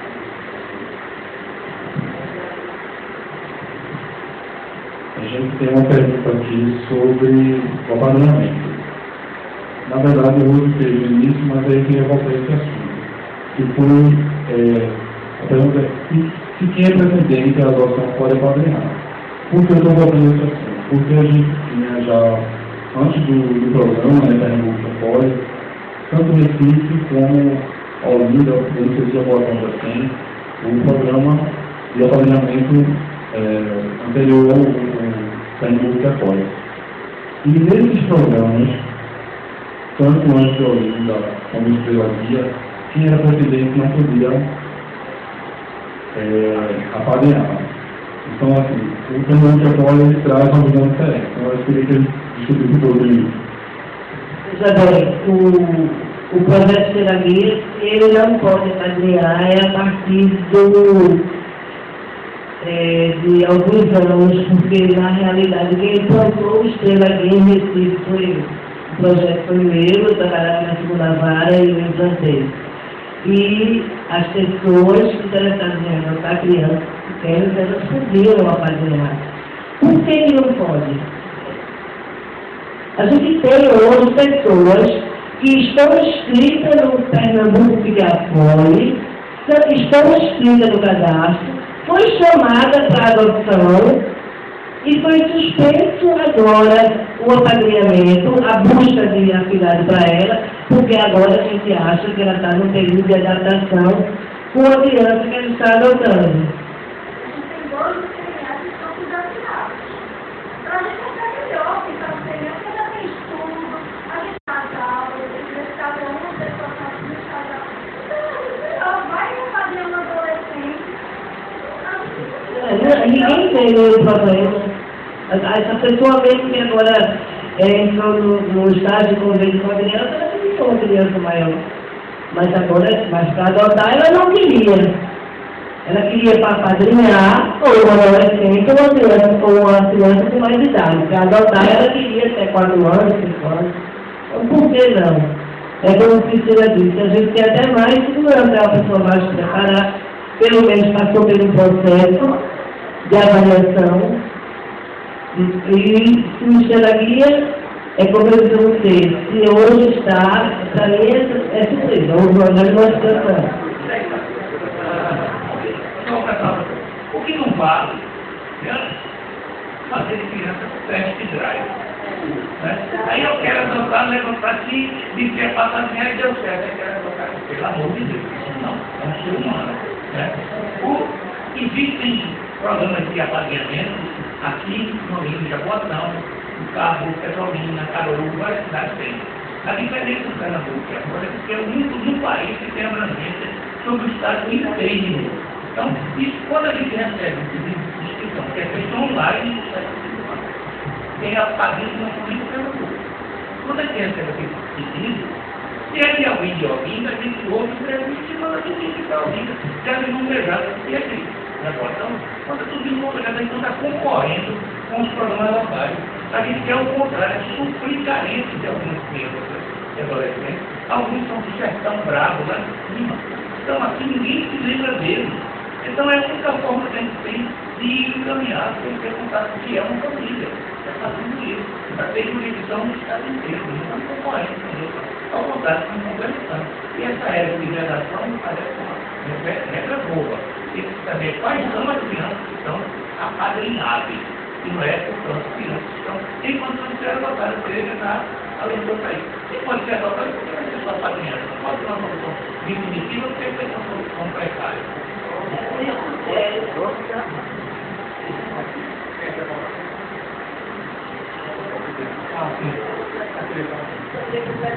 Foi por isso que quando eu iniciei minha fala, eu disse a vocês, nós recebemos 111 inscrições para o apadrinhamento.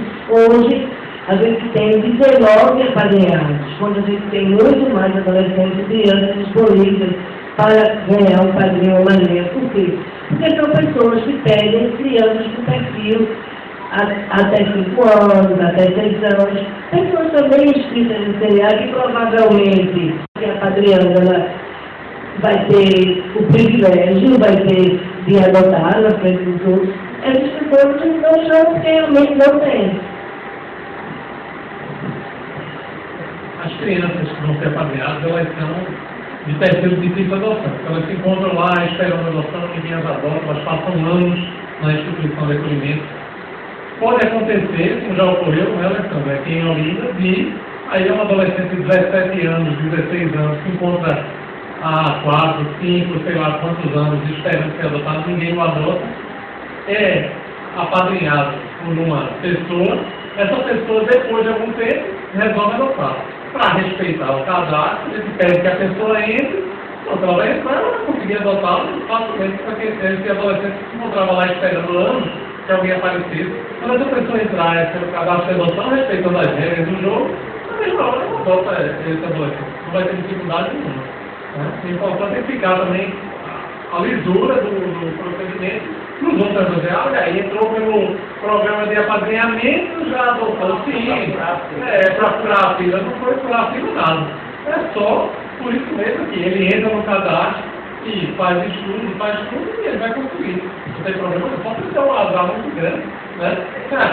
De uma hora para outra alguma coisa mudar e alguém, mas se não, esqueça, entendeu? Uma pessoa com uma adolescente de 17, 16 anos, que já aguardava 8 anos, 7 anos, ser adotado, ninguém nunca o adotou, é só que você assina no CNA que... Rafael,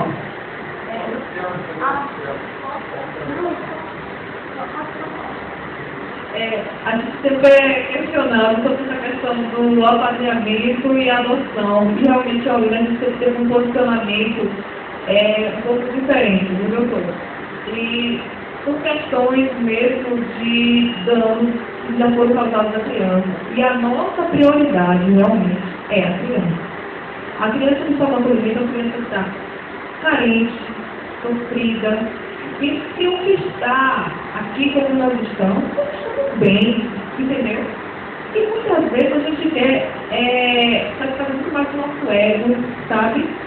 Muito mais a demonstrar para a sociedade, olha, eu apadrinhei, eu adotei, eu estou em cidade, mas não olhando bem aquele ser humano que estava lá. Então, se foi sempre um caso concreto que aconteceu, a pessoa veio para se habilitar, a gente diz, olha, você quer ter um filho ou você quer ter uma filha? A gente faz desde a discussão que é que você tem. Você mandou você quer um filho, um afilhado, você quer alguém que você não vai assumir tanta responsabilidade como um filho. O apadrinhamento financeiro sem problema nenhum, mas o apadrinhamento é feito porque, no nosso caso mesmo, em Olinda, a gente não tem adolescente, porque uma menina de 11 ou 12 anos, ela não está, né? Então a gente vai colocar ela para ir para o apadrinhamento, porque a gente sabe que a gente consegue encontrar pessoas para a adoção dela. Aí, imagine só, eu queria que pensasse agora que são crianças, tem 7, 8 anos, isso aconteceu com o fato, antes até da portaria do ano de Olinda, por isso que a gente fez até a portaria para ficar resguardado. Aconteceu o seguinte, a pessoa queria, porque queria, de uma certa forma, ocupar tudo. Ela veio, se abriu, ela conheceu a criança através da escola, porque queria aquela menina. Ela queria, de uma certa forma, ter aquele vínculo. Antes de dar a primeira habilitação, se você quer ter um filho, não contente com isso. Ela foi para Recife, contou outra versão e conseguiu entrar no programa de apadrinhamento em Recife. E começou a testar crianças, a levar crianças no final de semana na casa, tinha livre acesso na casa, e conseguiu também, aqui em Olinda, nessa época, a gente teve um probleminha, as crianças que foram para a casa dessa pessoa, que era praticamente como vocês, quando voltavam da casa, elas voltavam com regressão, a fala, não falava, se repetindo. Quando as famílias estavam falando sobre a adoção, foi difícil, Por que vocês me tiraram da minha mãe? Porque a mulher que tinha colocado para me levar para o pagamento, que a mãe foi sua mãe. Entendeu? Então a gente lida com ser humano, uma criança, que a gente precisa ter tanto cuidado. Então, Leonina ficou mesmo resguardada, e por causa do processo. Já houve casos de apadrinhamento que foi para adoção já. A gente queria apadrinhar e depois, e o filho não pode, não é minha filha, ela não pode mais, e como se habilitou, já fiz maravilhoso, se habilitou e seguiu. Era uma menina de 11 anos, uma menina especial. Agora, uma criança menor, se vocês estão aqui, é claro que ela vai chegar. Eu não preciso ter ansiedade para ficar testando aquela criança, não está no ser humano, ela não existe mesmo.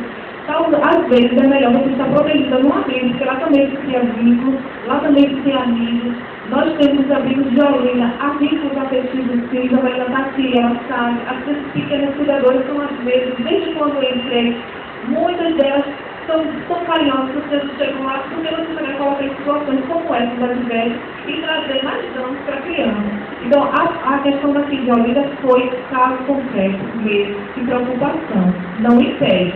Tanto é que eu falei, para a questão de adolescente, se quiser fazer agora, tem 15, 16, as pessoas não querem. Eles ficam passando por limite, as pessoas querem apadrinhar e quando chegar, aí eu quero apadrinhar uma menina de 7 anos. E ela não sabe se ela será adotada. Então, a gente vai ouvir não com relação a isso que não tem, e não há necessidade de intervenção. Crianças menores não. Agora, o insucesso do apadrinhamento, ele pode ocorrer, caso concreto que ocorreu ainda, vários casos concretos em relação à adoção, devolução, e não é por isso que a gente só tem que ficar parada e não aceitar e levar exatamente esse caso como um paradigma. E a gente vê com muitas adoções também que foram mal sucedidas e adoção. Então, o que eu acho é o seguinte, essas crianças precisam de amor, precisam de afeto, precisam de hipersensíveis. E a gente não pode ter esses critérios todos. São adolescentes que precisam, 12, 13 anos, que precisam de se hipersensíveis. E se uma pessoa está no cadastro para adotar uma criança até 5 anos, por que eu não posso ser padrinho de um adolescente de 13? Eu acho que não existe nenhuma incompatibilidade. Pernambuco que acolhe quem está cadastrado para adoção no DNA, ele pode apadrinhar, desde que sejam crianças que não conseguiram ser adotadas. Aquelas mesmas crianças da busca ativa e adolescentes.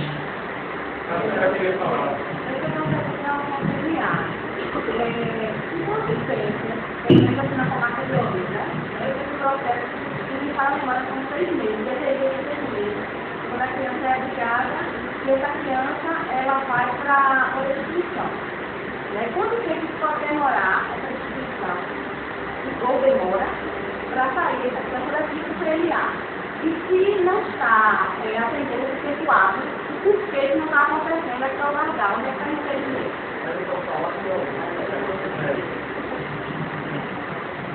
Em lei, um processo de destituição familiar deveria durar 120 dias. Por lei, pelo EC. Mas para isso é preciso que exista, de fato, um processo de destituição familiar. E aí é que está o largado. Antes da minha chegada, né, havia tramitado muitos processos, e aí o juiz ele não dá início a processo nenhum. Porque muita gente não sabe. Pensa que o juiz é como se fosse um imperador, às vezes, que ele pega e toma as decisões do jeito que ele quer, como ele quer. Não. Ele tem que ser provocado. Ele jamais vai dar início a um processo de destituição familiar, que ele não tem competência para isso. Então ele depende do Ministério Público. Enquanto o Ministério Público não ajuizar uma ação de destituição familiar, o juiz não vai fazer nada. O que pode ser feito, e na época em que o ministro Francisco Falcão era Corregedor Nacional de Justiça, ele estava no Conselho Nacional de Justiça, ele fez, foi estabelecer um prazo, por meio de um ato do Conselho Nacional. Se passar 2 anos, essa criança, esse adolescente, numa instituição de acolhimento, e o promotor de justiça não fizer nada, no sentido de não ajuizar uma ação de destituição do poder familiar, aí, lógico que o juiz ainda assim não vai poder fazer nada, a dar início ao processo. Mas, por analogia, aplicando outras normas de processo, o juiz pega e manda para o Procurador-Geral de Justiça, para ele mesmo, Procurador-Geral de Justiça, ou indicar alguém, ou ele mesmo, dar início a um processo de destituição do poder familiar. E mesmo assim, depois de começar o processo de destituição do poder familiar, aí tem que ver as condições de cada vara, né? Por exemplo, uma vara que tem 200 processos, se não houver percalço nenhum, vai tramitar que é uma beleza, talvez ele consiga cumprir nos 120 dias. Já se cair numa vara de Olinda, se tudo der certo, eu sempre vou. Quando eu dou o primeiro despacho do processo, eu já marco a audiência de instrução logo. Antes mesmo de eu saber se o requerido ou a requerida foi citado ou não foi citado. Por que eu faço isso? Para ver se eu consigo respeitar esses 120 dias. Porque na pior das hipóteses, quando chegar naquele dia, está na minha agenda marcada a audiência no processo tal. Quando o processo chegar para mim, aí eu vou ver, ué, cadê? Por que não está pronto até agora? Aí eu vou saber o que é que houve. Não porque eu não consegui localizar a pessoa para ela ser citada.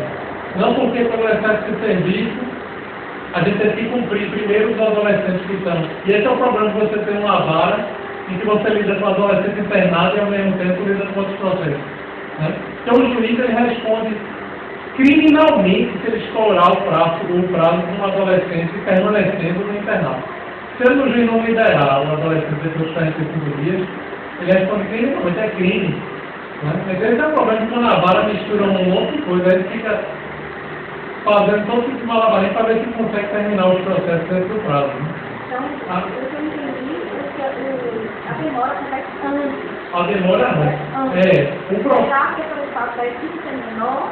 Será que é por conta da... Diversos motivos. O primeiro motivo, antes de tudo, é perfeitamente assim, o ECA ele diz que deve-se tentar fazer com que essa criança ou esse adolescente, ele mantenha ainda os laços com a família. Né? Então, assim, tem que se ver antes que consegue que essa criança volte para o pai ou para a mãe, ou então, pelo menos, fique dentro da família dela. Porque ela tinha uma vida. Aí, de uma hora para outra, o pai pega, tira pai, tira a mãe, tira do avô, tira do filho, tira de todo mundo, e né? Eu demorei um tempo dele quando eu a criança é autorizada, ela precisa de proteção, ela tem um processo, mas não é... Exatamente, pode acontecer. Antes de fazer esse que fizeram, errado. Assim, não ter nenhuma petição inicial e ficar meio que um mero acompanhamento daquela criança, daquele adolescente acolhido. Né? Mas também, às vezes é o caso só de regularizar o acolhimento. Às vezes é o caso de aplicar determinada medida prevista no Estatuto da Criança e do Adolescente. Não é o caso de tirar o poder familiar do pai ou da mãe, já essa criança, esse adolescente, não ficar adoção. Mas, mesmo isso, não pode demorar muito tempo. E o que acontecia veja, isso não é privilégio nosso, a ponto de chegar ao Corregedor Nacional de Justiça e criar uma norma, né, usando normas de outro processo. Quer dizer, olha, se passar 2 anos e o Ministério Público não tiver oferecido a ajuizar a ação de destituição familiar, o juiz tem que mandar para o Procurador-Geral de Justiça para ver. Isso acontece em todo o Brasil. E o juiz fica de mãos atadas. O que ele pode fazer no máximo é isso, mandar para o Procurador-Geral de Justiça para ele mesmo oferecer. Aí começou o processo. Quais são as dificuldades agora?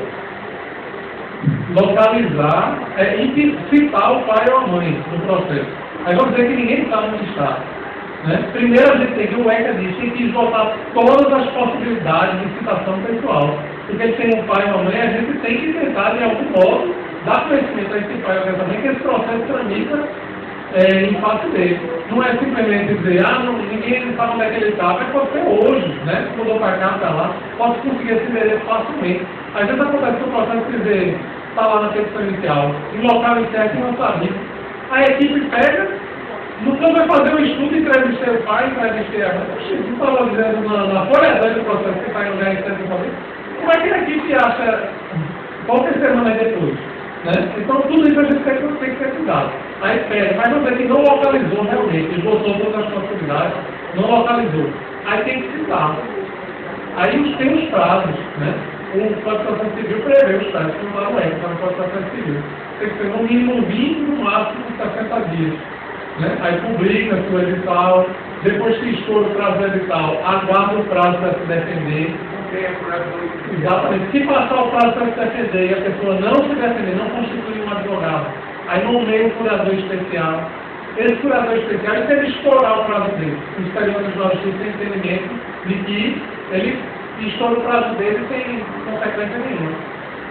Né? Então, cabe a gente ficar no pé para que ele ofereça a resposta. Aí a gente marca a audiência. Aí quando marca a audiência, aí não aparece as pessoas. Aí tem que marcar uma nova data para a audiência. Tem que mandar pedir para o oficial de justiça da polícia trazer as pessoas na marra para poder testemunharem.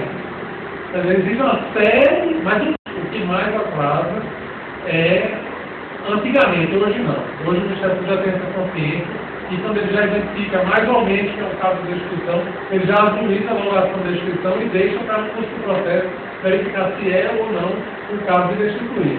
Inclusive, muitas ações têm sido ajuizadas. Agora, lógico, aí já se constata, porque já adianta logo a coisa. No curso do processo, o pai ou a mãe mudam de vida, porque mudam de vida mesmo. Quando vem assim, eu vou perder meu filho. Aí começa a fazer tratamento, o grande problema é alcoolismo, uso de crack. Né? E aí muda mesmo, né? Muito impressionante. A gente pode estar fazendo direto, às vezes teve um, aí tem outro lado da moeda. Tem os senhores que querem que o processo acabe logo para precisar não CCA, e tem eles que não querem perder o filho. Se fosse ganhar um centavo por cada lágrima derramada lá na barra, né? E assim, todo jeito é pai ou mãe, as pessoas que são viciadas em droga ou são alcoólicos, são pessoas doentes também. Elas não querem perder o pai ou a mãe, mas não resistem. Né? Mas ele fica no pé, e conversa e tudo. Vamos lá, a gente está acompanhando, recebendo relatórios, né? Para ver se ela realmente está mudando de ordem. Muito difícil, porque o processo vai acabar, aí tem os seus termos. Se acabar o processo, a senhora ou o senhor não mudar de vida, infelizmente vão ter, e aí sim vão entrar. Então tem uns percalços do processo. Mas o pior, antigamente, era isso. Era não ajuizar a ação de destituição domiciliar. Aí, resultado, no tempo passado, era caso, às vezes, realmente de destituir, não havia destituição, e aí pronto, aquilo que era uma criança, que tinha um adolescente, que tinha o perfil de ser adotado, o tempo passou tanto que ela agora deixou de ter esse perfil. Né? Infelizmente, as crianças que estão acolhidas, elas não gozam desse mesmo direito que os adolescentes infratores. Os juízes não são punidos quando extrapolam o prazo e os promotores também não são punidos quando não entram com ação de instituição de direito familiar. Nós tivemos um caso na SEJA que foi para a Procuradoria-Geral, foi denunciado pela secretária executiva da SEJA e mesmo assim o promotor não entrava com a instituição de direito familiar. Então nós orientamos que o abrigo entrasse, o abrigo entrou com a instituição de poder familiar, e não só o promotor pode entrar com essa instituição. É isso aqui.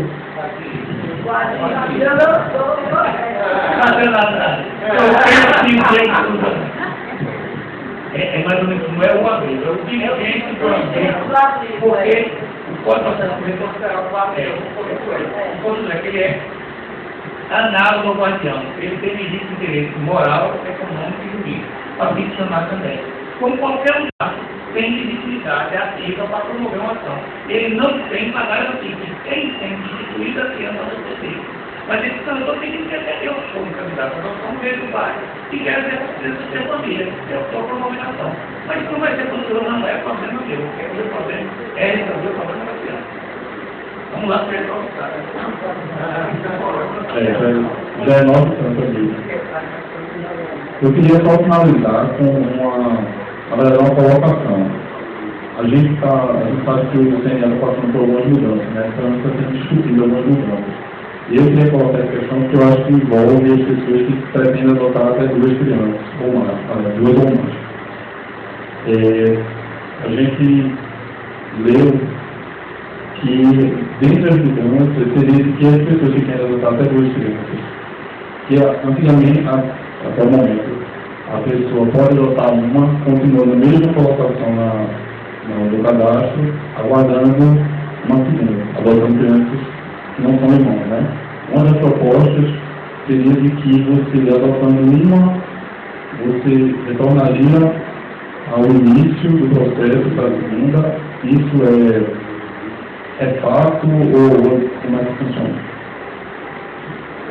Vocês vão se lembrar que há pouco eu falei sobre esse projeto, até disse que isso é de boa índole, que estão querendo desviar de fundo o que está acontecendo no país, eu não sei.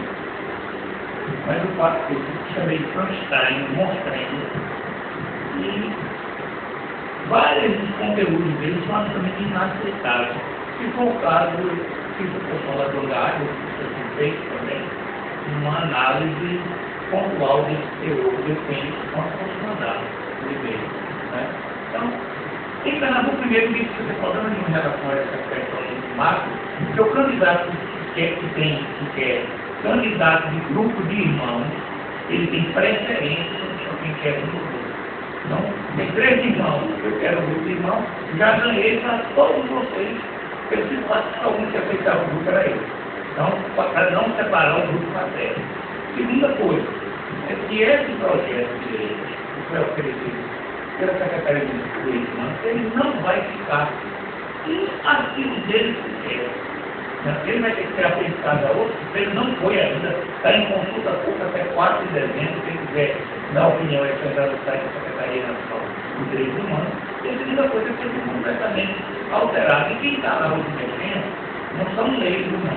Tem um grupo formalmente constituído do Conselho Nacional da Justiça, formado por juízes que trabalham na infância, e além disso, a rádio, a Abramin, todas essas instituições estão correndo atrás das coisas dessa natureza que possam predominar. Porque não é história de estava no 5º lugar e eu tenho um que está na segunda no 5º, como eu expliquei, o lugar e o negócio.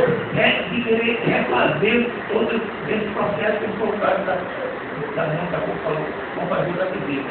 Isso vai ser, com certeza, vai ser retirado. Eu acredito que sobra pedra sobre pedra, mas essa é uma coisa que é inaceitável. O risco disso é zero, né? Zero até não, é zero.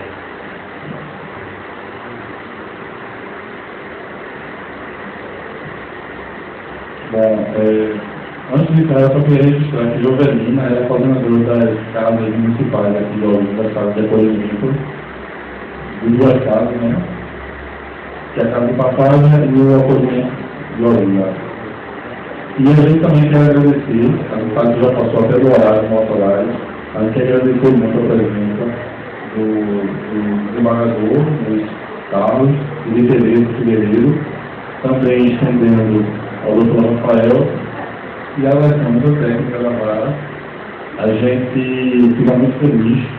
Acho que hoje foi uma discussão riquíssima. Era uma ansiedade, era uma angústia em relação às discussões ao CMA e hoje a gente pôde tirar, não todas, um grande número dessas dúvidas. Então a gente agradece. Quem quiser alguma dúvida, se quiser abordar, manda por meu e-mail. Eu faço L de Luiz, C de Carlos, B de Barros e F de Figueiredo. LCDF, @oi.com.br. Quem quiser ler algumas outras coisitas mais sobre a área da infância em geral, mas em particular na área da adoção, no meu site também tem algumas informações que podem ser úteis. www.luizcarlosfigueiredo.com.br. Esse Luiz é com C, luizcarlosfigueiredo.com.br. Se mandarem o e-mail, o varão se responde. Eu posso responder na mesma hora, no mesmo dia, porque minha vida, 24 horas, é muito pouco para dar conta da recomendação que eu quero. Né? Mas eu garanto que ninguém nunca mandou um e-mail para mim, para não consigo, para ter que não responder. Se quiserem mais celeridade, mande, tá? Seja arroba, seja